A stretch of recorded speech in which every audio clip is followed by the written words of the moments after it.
Lo prometido es deuda. Hace un tiempo se sentó en este mismo sillón Thomas Schattner y hoy, por gentileza suya, tenemos el privilegio de contar nuevamente con el director científico del Instituto Arqueológico Alemán en Madrid. En el capítulo 22 de Arcudima, el doctor Schattner ofreció una visión panorámica, conceptual, sobre el proceso romanizador y la fundación de ciudades. Hoy nos presenta Munigua, la ciudad de época romana en la provincia de Sevilla, en la Vega Alta del Guadalquivir, cuyo proyecto arqueológico dirige desde hace ya 20 años. Bienvenido de nuevo, Tomás, por segunda vez. He venido de buen grado. Espero que sí. Tomás, para arrancar la entrevista te voy a hacer un par de preguntas, vamos a decir, un poco capciosas. ¿Cómo es posible que un yacimiento de la entidad de la envergadura de Munigua, refiero a la entidad arqueológica obviamente, se gestiona desde una institución extranjera, en este caso a la que tú representas, el Instituto Arqueológico Alemán en Madrid, la sede de Madrid? Y derivada de esta pregunta, aprovecho para preguntarte si detrás de este interés hay un interés económico, espero que no, o meramente científico. Querido amigo, me vas a permitir que matice un poquito. Puedes matizar todo lo que quieras, Tomás. Sí. La verdad es que el Instituto Arqueológico Alemán, el que yo represento aquí y que está aquí en Madrid desde hace más de 60 años, le pertenece al Ministerio de Asuntos Exteriores alemán. Eso no fue siempre así, en anteriores épocas le perteneció a otros ministerios. Esta institución nace en Roma hace más de 180 años, fíjate, y es sin duda la institución de investigación histórica arqueológica más antigua del mundo. Nace en Roma en el año 1829, fíjate. Y es una unión de gente interesada en la antigüedad. En aquel entonces, mucho más que hoy en día, Roma estaba repleto de antigüedades, estatuas, monumentos, templos, foros, y en aquel entonces, estamos en la época clasicista, había un especial interés por la antigüedad. Hay que ver que estamos en una época en la que la idea de la democracia nace en Europa y la operabilidad de sistemas democráticos, y claro, ante este trasfondo la mirada se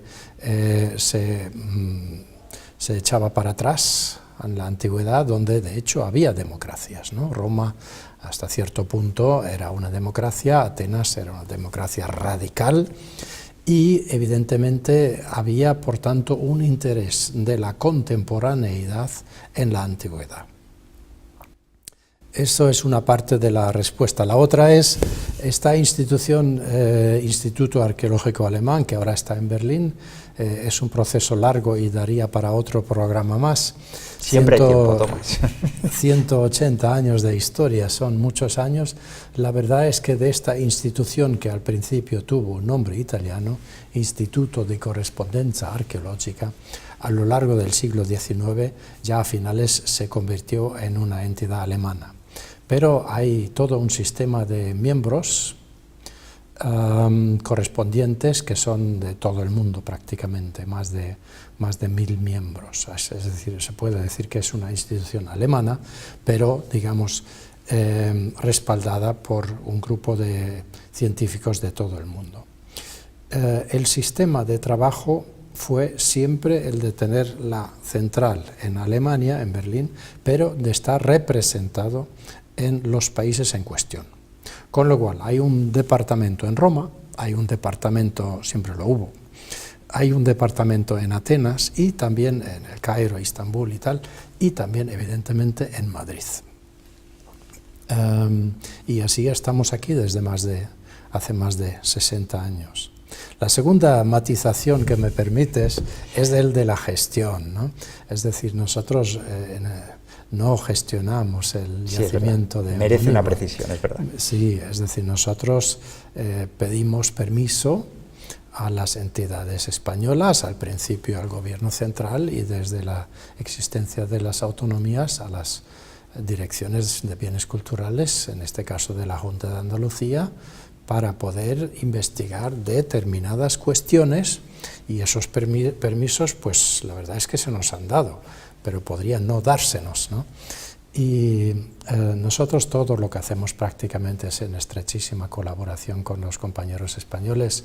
Grandes partes de la investigación arqueológica de Monigua fue llevada a cabo por universidades españolas, la Universidad Autónoma de Madrid, la Universidad de Sevilla, la Universidad de Huelva, entre muchas otras, ¿no?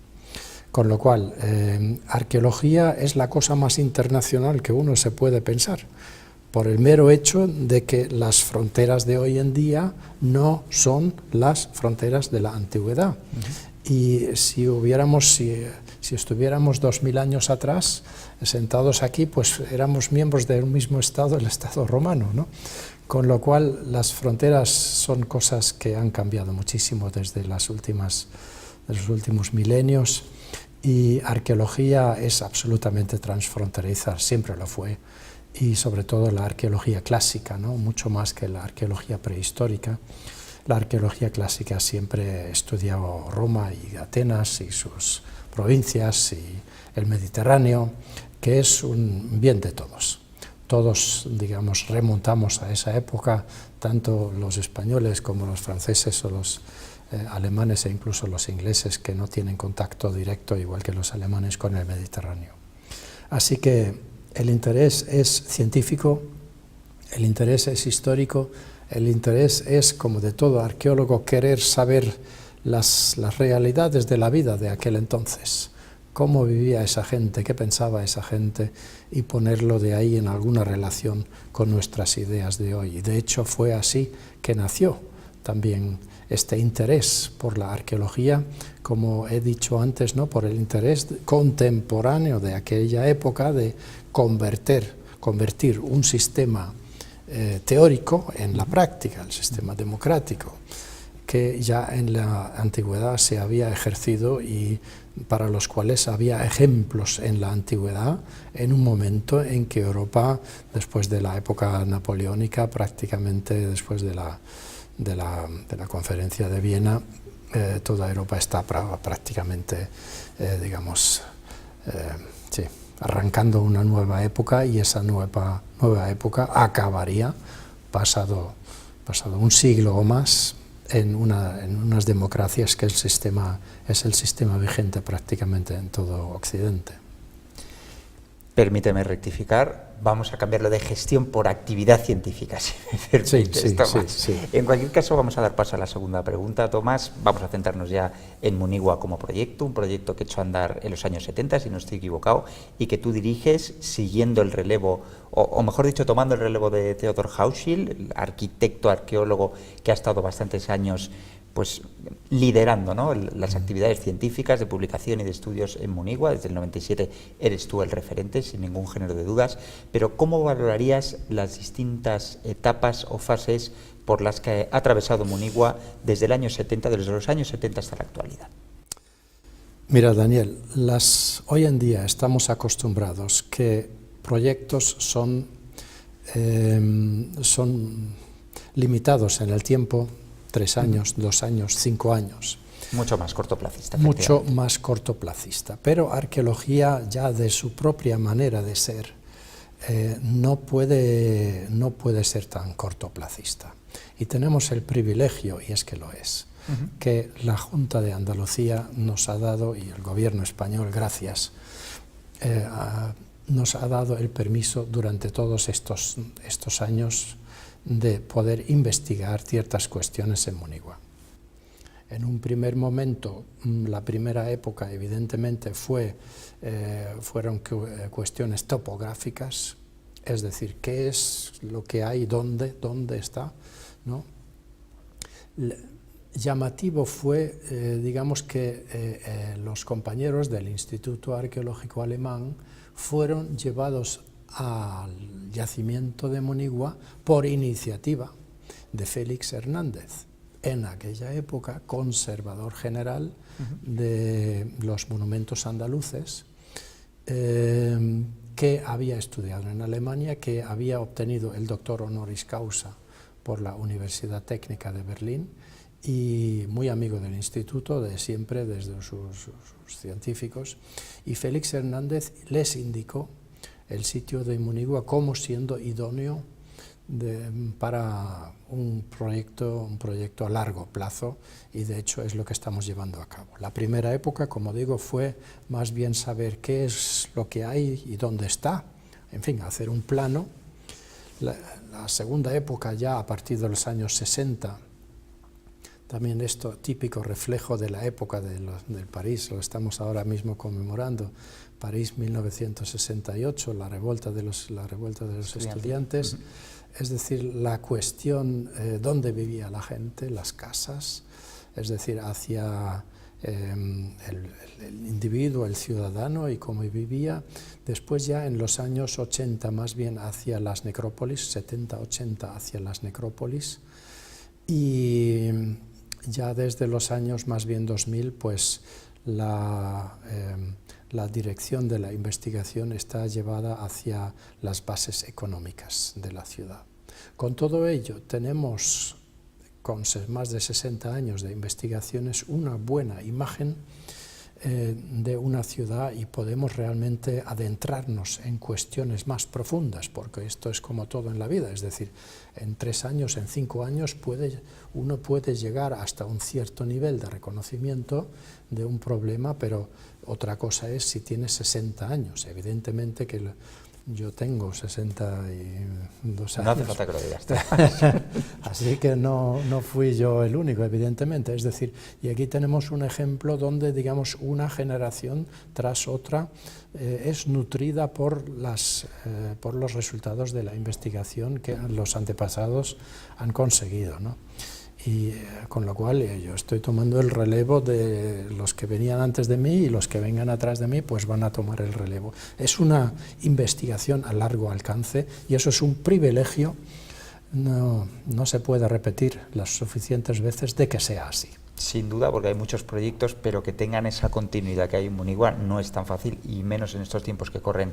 Tomás, volviendo a la parte espacial o de tamaño, Munigua, si no estoy equivocado, tiene unas 4 hectáreas de tamaño. Es una circunstancia que llama la atención, sobre todo si lo ponemos en comparación con la magnificencia, la vistosidad y la monumentalidad de los edificios que hay en la propia ciudad. Si uno pasea por las ruinas de Munigua, pues una de las cosas que llama la atención es que con semejante monumentalidad hacerse la pregunta de ¿cuál era el motor económico de Munigua? ¿Cuál era el dinamizador económico de la ciudad? Lo has citado en tu respuesta anterior como uno de los intereses que se ha marcado el proyecto, desvelar cuál es el motor económico de Munigua, y ahí sospecho que la minería tiene mucho que decir. Por favor, desarrolla un poco hacia dónde van los estudios encaminados a ver, ¿no?, cuál es el motor económico de Munigua. Sí. Exactamente. La cuestión de la economía de la ciudad fue desarrollada dentro de la ciudad y de cara a todos los edificios públicos y religiosos y privados que tenemos allí. Eso hubo que pagarlo, tal cual hoy en día esos edificios hay que pagarlos y ese dinero hay que generarlo. Hay que saber que en época romana las ciudades eran autónomas en su gestión, eso sí, con lo cual una ciudad solo se podía gastar aquello que ella misma había generado en dinero. Y ahora mismo estamos llevando a cabo un programa de visualizaciones 3D, y algunas imágenes realmente muestran una monumentalidad de la ciudad que su tamaño, como muy bien has dicho, no refleja. Tiene apenas 4 hectáreas, esos son 4 campos de fútbol, es decir, para una ciudad romana es mínimo, no es casi nada. Con lo cual tenemos muchísima edificación pública y religiosa, tenemos pocas casas, relativamente pocas casas, igual en la zona edificable de Munigua pueden caber unas 15 o 18 casas. Vamos a echar cuentas, ¿no? Es decir, si por cada casa asumimos 2 personas, 4 personas, 10 personas, tendríamos una población de 180 habitantes.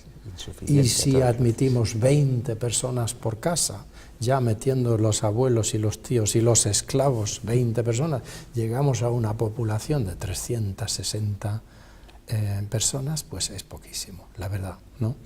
Sin embargo, tenemos toda esa monumentalidad que acabas de referir, con lo cual vemos por un lado que hay más edificación pública que realmente la ciudad necesitaría, con lo cual estamos ante el concepto de la ciudad ya mencionado anteriormente, que la ciudad no es solamente aquello que está dentro de sus muros, sino que implica también el territorio. La gente es el lugar central para el territorio, la gente acude desde fuera, va a la ciudad, hace sus cosas, visita las instituciones, ejerce su derecho de voto, por ejemplo, visita los templos y después vuelve a sus tierras, ¿no? Con lo cual, la pregunta es inminente: ¿de qué vive? Y como tienes razón, es que aquí España es uno de los países más ricos, hay que decirlo, ¿no? Mineralógicamente, aquí hay de todo: oro, plata, cobre, zinc, hierro, y ya desde la antigüedad eso evidentemente se explotaba. Ahora mismo, digamos, el último proyecto fue exactamente sobre las bases económicas de la ciudad. Munigua, evidentemente, como todas las ciudades romanas, tiene esos tres pilares: un poco de minería, un poco de agricultura, un poco de canteras, y esos, digamos, son los tres pilares fundamentales. En Munigua el peso de la minería es enorme, y estamos ahora mismo para decir que si no es la minería no hay Munigua. Tanto la Munigua romana como la prerromana, que también existe, tuvieron su base monolítica en la minería.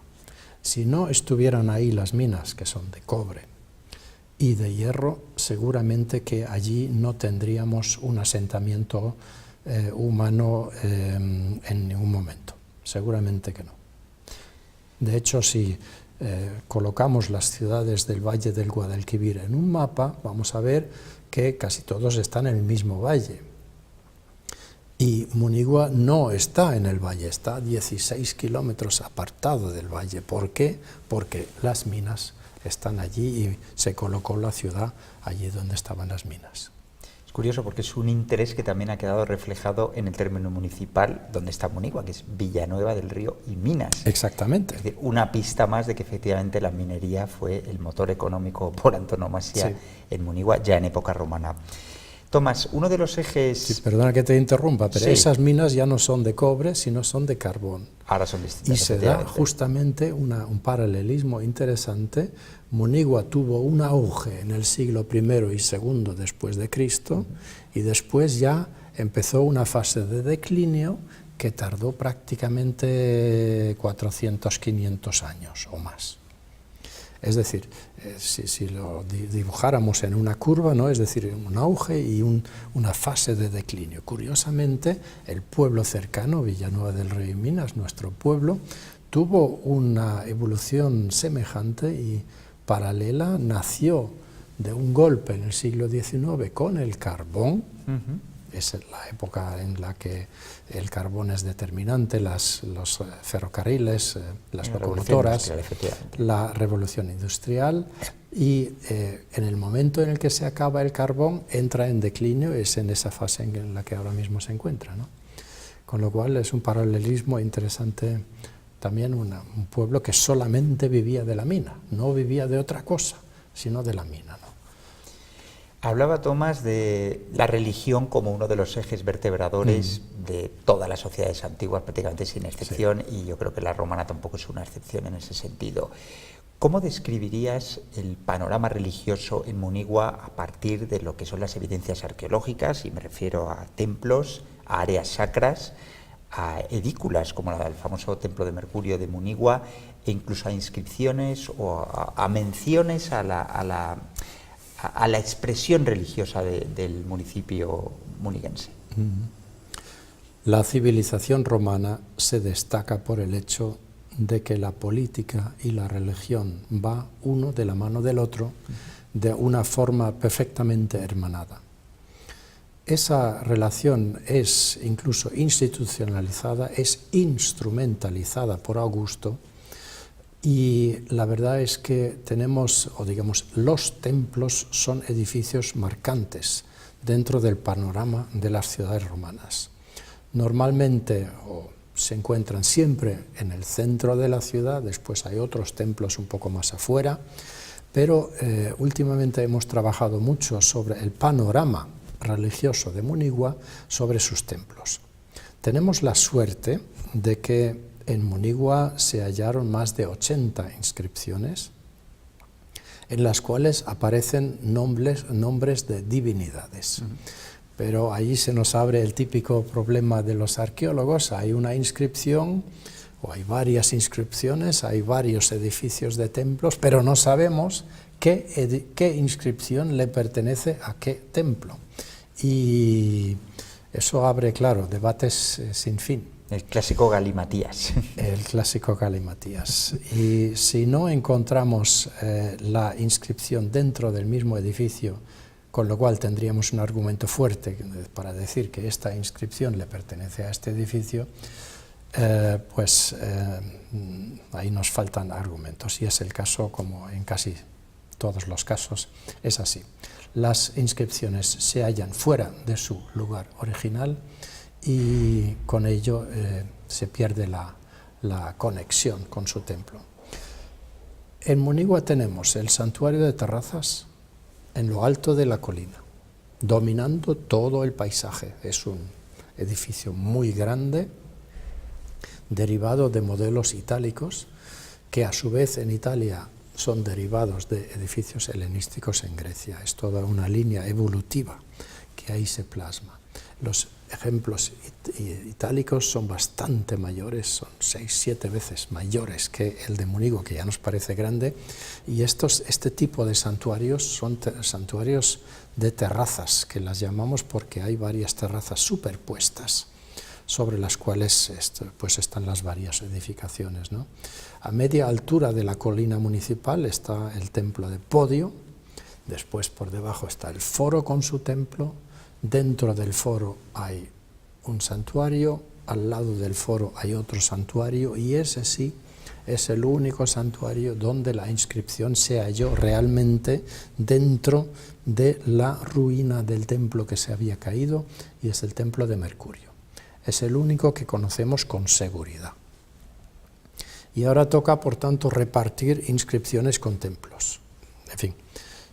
Ahora no hay tiempo para argumentar, pero estamos pensando que a lo mejor el santuario de terrazas tendría dos divinidades, no solamente una, sino dos, lo que se compagina bastante bien porque es un edificio absolutamente simétrico. Su parte izquierda es igual que su parte derecha, y sería Fortuna y Hércules. Serían los dueños religiosos de esa edificación. A media altura estaría Panteus, Júpiter, Panteus. En el templo del foro estaría Ceres. El templo de Mercurio ya lo hemos mencionado. Y el segundo templo, se me había olvidado que tenemos la certeza también, ese templo que había mencionado dentro del foro, ese es Dispater. Dispater, Dios Padre. Una divinidad que se conoce poco, itálica, pero que domina todo lo que está debajo de la tierra, lo que tiene sentido en Munigua, porque Munigua vive, como hemos visto, lo que está debajo de la tierra, lo que es la minería, ¿no? De ser esto mínimamente verdad, es súper interesante. ¿Por qué? Porque tenemos encima, como hemos dicho, Fortuna y Hércules, a media colina Panteus, y abajo Ceres. Esta relación de Ceres y Júpiter-Panteus, uno a media altura y otro en el valle, repite una situación que tenemos en Roma, donde tenemos el templo de Júpiter en el Capitolio, y abajo en los foros tenemos el templo de Ceres. Y es súper interesante porque sabemos perfectamente que una clase iba a un templo, a Júpiter, los patricios, y los plebeyos iban al templo de Ceres, con lo cual hay una distinción social. Y una proyección social. Y una proyección social. Eso es el resultado último que hemos estado investigando un poquito. Es decir, no solamente se repiten esos dos templos, sino en la misma situación, es decir, uno en lo alto y el otro en bajo, en el valle, ¿no? Con lo cual se repite una situación que ahora nos daría pie, si tuviéramos más tiempo, de extendernos sobre el modelo de romanización que ahora mismo se está barajando, ¿no? Se trata de 3 pasos. El primer paso de la conquista de los territorios indígenas. Ese espacio aquí en la península ibérica tardó 200 años, que deprisa se dice, 200 años de guerra, hay que imaginarse eso, lo que eso es. No había todos los años guerra, es verdad, pero fue un estado de guerra que Roma tuvo con los pueblos, los varios pueblos de la península ibérica, y que solamente en época de Augusto, con las guerras cántabras, se apaciguaron. Esa es la fase del impacto. Esa fase del impacto donde los indígenas llegan a conocer por la primera vez Roma y lo llegan a conocer pues a través de sus ejércitos y con su sistema máquina de guerras. A esa fase después llega la fase de la difusión, es decir, poco a poco modelos romanos se difunden en todo lo que es este imperio romano, y en la tercera sería la emulatio, es decir, empieza a haber la imitación de situaciones que tenemos en Roma también en las provincias. Y esa imitación es lo que tenemos en Munigua en algunos casos, y uno de los cuales sería el que acabamos de describir, que es una imitación de una situación topográfica con estos 2 templos en estas situaciones.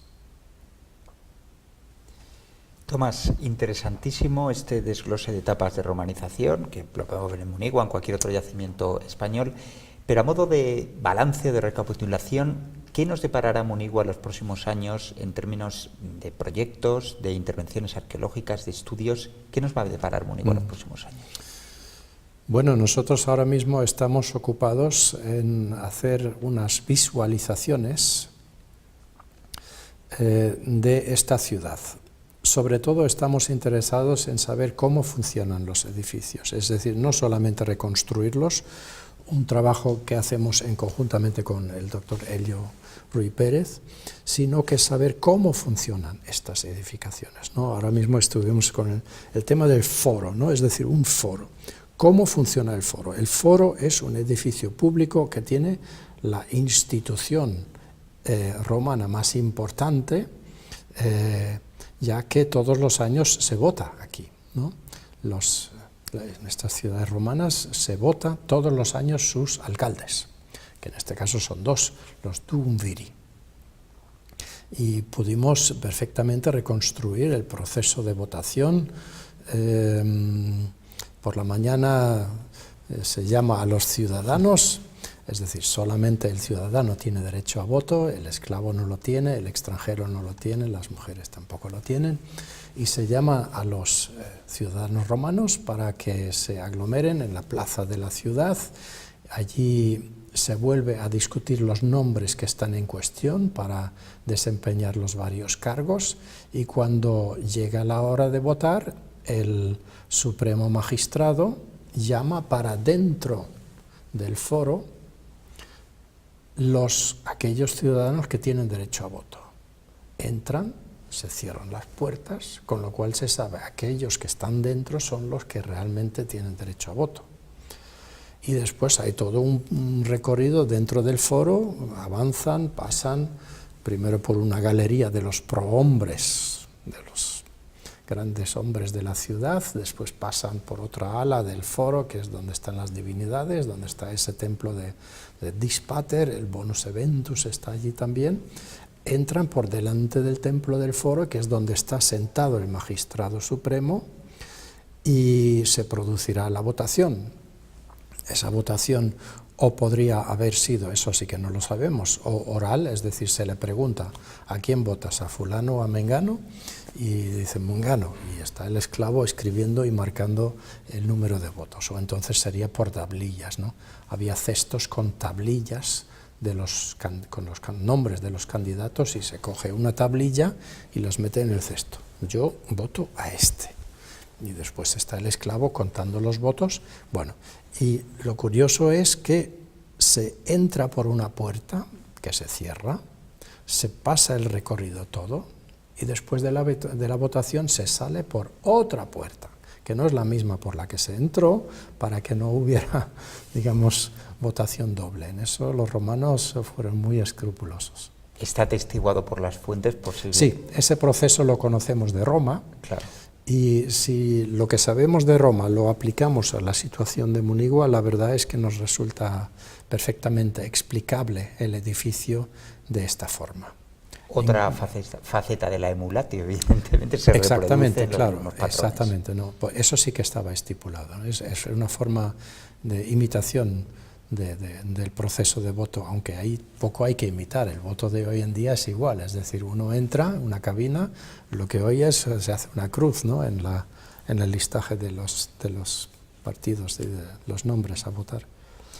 Muy bien, Tomás, pues para concluir, bueno, digamos que, Tomás, tú eres el último eslabón, el último componente de esta cadena de arqueólogos que se han visto abducidos por las ruinas de Munigua, que empezó con Ambrosio de Morales en el 16, que continuó con los miembros de la Real Academia de Buenas Letras de Sevilla en el 18, que incluso Pierre París, el insigne arqueólogo francés, de ingrato recuerdo por el tema de la Mada Elche, también intentó excavar aquí en Munigua, no lo consiguió. Theodor Hauschild, el precedente tuyo en las excavaciones. En definitiva, yo creo que todo esto entronca con esa tradición hispanista alemán, y aquí podríamos hablar incluso de Humboldt o del epigrafista Emil Hübner y de todos aquellos que han desfilado por el Instituto Arqueológico Alemán de Madrid, que desde luego estáis haciendo una labor única en esta implicación, ¿no?, con el patrimonio arqueológico español.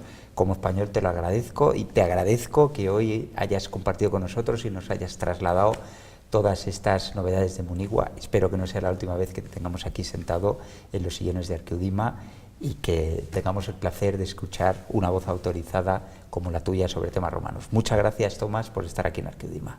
Gracias, Daniel, y yo quiero aprovechar también para agradecer no solamente a los antepasados desde Ambrosio de Morales, es que la verdad es que Munigua tiene una historia de la investigación desde el siglo XVI, es decir, 400 años. Es decir, el saber que nosotros ahora manejamos es el saber acumulado durante 400 años, es mucho año. Y mucha gente nos pregunta, ¿pero no lo sabéis todo ya? Pues no, no lo sabemos. Y dar las gracias también a la Junta de Andalucía, por supuesto, desde la existencia de las autonomías, y antes al Gobierno central, que siempre nos dieron los permisos para poder investigar, y dar las gracias, claro, también al pueblo de Villanueva del Río y Minas, que es el que nos apoya en todo y el que de hecho nos ayuda a poner la arqueología de Munigua de relieve. Muchas gracias a vosotros. Cierro el capítulo de agradecimientos contigo, por supuesto, Tomás, también con Mar de los Santos y Daniel Fiunte en el control, y a todos vosotros espero veros en la próxima serie de Arqueudima. Muchas gracias. Gracias.